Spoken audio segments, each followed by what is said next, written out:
आज फिर से हम एक गेमिंग पीसी का कॉन्फ़िगरेशन तैयार करेंगे।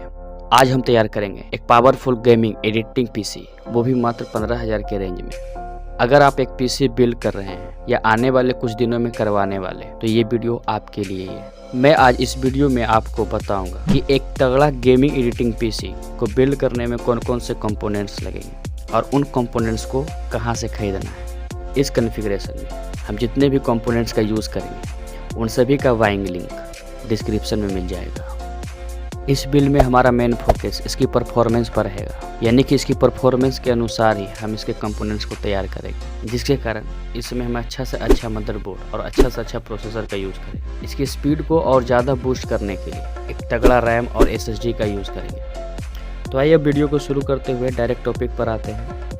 तो सबसे पहले हम ये जान लेते हैं कि एक पीसी को बिल्ड करने के लिए कौन कौन से कंपोनेंट्स लगते हैं। किसी भी पीसी को बिल्ड करने के लिए मेनली 8 अलग अलग प्रकार के डिवाइस का यूज़ किया जाता है, जैसे motherboard, processor, RAM, SSD, SMPS, CPU, fan, cabinet और मॉनिटर। तो आइए हम बारी बारी से देखते हैं कि इन सभी इंपॉर्टेंट पार्ट्स को हम कहां से और किस प्राइस में खरीद सकते हैं। तो सबसे पहले बात करते हैं कंप्यूटर के सबसे मेन और सबसे इम्पोर्टेंट पार्ट की, वो है इसका मदरबोर्ड। मदरबोर्ड किसी भी कॉन्फ़िगरेशन में सबसे इम्पोर्टेंट रोल निभाता है, क्योंकि किसी भी बिल्ड में जितने भी पार्ट पुर्जों का यूज़ किया जाता है उन सभी को मदरबोर्ड के ऊपर ही कनेक्ट किया जाता है। हम लोग इस कॉन्फ़िगरेशन में यूज़ करेंगे एक तगड़ा मदरबोर्ड का, जो कि GNX H110 है। इस मदरबोर्ड में नॉर्मल मदरबोर्ड के सारे पोर्ट्स तो हैं ही, इसके अलावा इसमें कुछ विशेष बातें भी हैं। नॉर्मल पोर्ट जैसे कि PS2, VGA, HDMI, USB, RJ45 audio jack, ये सब हैं। इनके अलावा इस मदरबोर्ड में कुछ विशेष बातें हैं, जैसे कि यह मदरबोर्ड DDR4 रैम स्लॉट के साथ आता है। यह इंटेल के 6th और 7th जनरेशन के i3, i5 और i7 जैसे प्रोसेसर को सपोर्ट करता है। यह एक प्रकार का अपग्रेडेबल मदरबोर्ड है। इस मदरबोर्ड को चुनने का सबसे बड़ा कारण यह है कि यदि आने वाले समय में हमें अपने कॉन्फ़िगरेशन को बढ़ाना हो तो हम इजीली इसमें बढ़ा सकते हैं। फिर बात करते हैं प्रोसेसर की।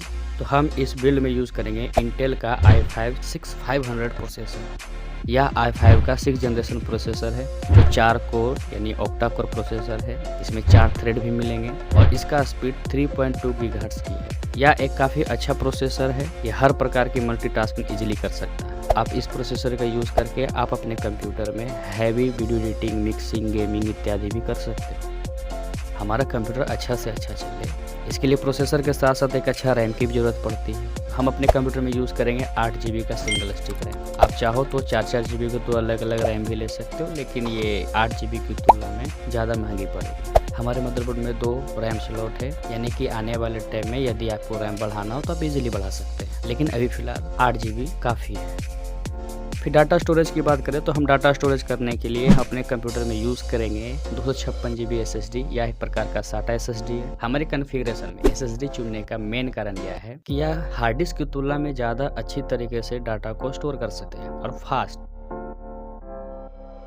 फिर बारी आती है SMPS की। तो हमारे कॉन्फ़िगरेशन के हिसाब से हमें कम से कम 450 वाट का SMPS की ज़रूरत पड़ेगी, जिसके लिए हम यूज़ करेंगे इस SMPS का, जो कि हमारे कॉन्फ़िगरेशन के अकॉर्डिंग बिल्कुल ही सही है, क्योंकि हमारे कॉन्फ़िगरेशन को ज़्यादा ही हाई पावर के कंपोनेंट्स लगने वाले हैं या लग रहे हैं। तो इसके लिए हमारे मदरबोर्ड को ज़्यादा से ज़्यादा पावर सप्लाई की ज़रूरत पड़ती है, इसलिए 450 वाट का SMPS काफ़ी है। फिर आते हैं कूलिंग फ़ैन। कूलिंग फ़ैन को हम नॉर्मल भी खरीद सकते हैं। नॉर्मल ऑफलाइन दुकानों में ये 200 के अंदर तक का ही आ जाता है। फिर भी हम यूज़ करेंगे इस कूलिंग फ़ैन का, जो कि काफ़ी अच्छा है। कूलिंग फ़ैन में कुछ ज़्यादा खासियतें नहीं होती, बस इस CPU को ठंडा करने के लिए ये हमारे लिए काफ़ी है। अब हमारा कॉन्फ़िगरेशन ऑलमोस्ट तैयार हो चुका है। इस कॉन्फ़िगरेशन में यूज़ हुए सभी कंपोनेंट्स को एक साथ जोड़ने के लिए हमें एक कैबिनेट की भी आवश्यकता पड़ेगी, क्योंकि हम एक गेमिंग एंड एडिटिंग पीसी को बिल्ड कर रहे हैं। इसके लिए हम कैबिनेट भी एक गेमिंग टाइप का ही लेंगे। तो हम इस कॉन्फ़िगरेशन में यूज़ करेंगे इस कैबिनेट का। या एक RGB कैबिनेट है, जिसके अंदर 3-4 लाइट वाले पंखे लगे हुए हैं। यह कैबिनेट लुक वाइज बहुत ही अच्छा है, क्योंकि हम एक गेमिंग पीसी बिल्ड कर रहे हैं, तो देखने में भी गेमिंग जैसा लगना चाहिए। इसी पर्पज से हम लोग यूज़ करेंगे इस कैबिनेट का। आप चाहो तो एक नॉर्मल कैबिनेट भी यूज़ कर सकते हो, जिसमें और ज़्यादा पैसा बचेगा ही। फिर बारी आती है मॉनिटर की, जो हमारे कंप्यूटर की सबसे मेन हाईलाइट होनी चाहिए। क्योंकि आप कितना भी अच्छा ग्राफिक डिजाइनिंग करें, आप कितना भी अच्छा गेमिंग करें और कितना भी अच्छा मिक्सिंग करें, बिना एक अच्छे डिस्प्ले के नहीं हो पाएगा। तो हम लोग इसमें यूज़ करेंगे एक HD प्लस मॉनिटर का, जिसके लिए हम यूज़ करेंगे इस मॉनिटर का, जिसकी साइज 22 इंच की है। इस मॉनिटर में HD प्लस LED स्क्रीन है। इस मॉनिटर की रिफ्रेश रेट 60 हर्ट्ज की है। तो कुछ यूं बड़े छोटे कंपोनेंट्स को मिला करके हमारा एक गेमिंग बिल्ड तैयार होता है। लगभग इतने में हमारा कॉन्फ़िगरेशन तैयार हो जाता है। अगर हम इसकी विशेषताओं की बात करें तो इस कॉन्फ़िगरेशन में एक ऐसा तगड़ा मदरबोर्ड का यूज़ किया गया है जो 6 और 7 जनरेशन के i3, i5 और i7 प्रोसेसर को सपोर्ट करता हो। अर्थात आवश्यकता पड़ने पर आप इसके प्रोसेसर को इजीली बढ़ा सकते हैं। इस कॉन्फ़िगरेशन में जो मदरबोर्ड यूज़ किया गया है उसके अंदर 2 रैम स्लॉट है, जिसमें आप इजीली रैम को बढ़ा सकते हैं। इसमें मल्टीपल SATA कनेक्टर्स भी हैं, जिसके उपयोग से इसके स्टोरेज को इजीली बढ़ाया जा सकता है। यह एक अपग्रेडेबल मदरबोर्ड है, अर्थात अपग्रेडेबल कॉन्फ़िगरेशन।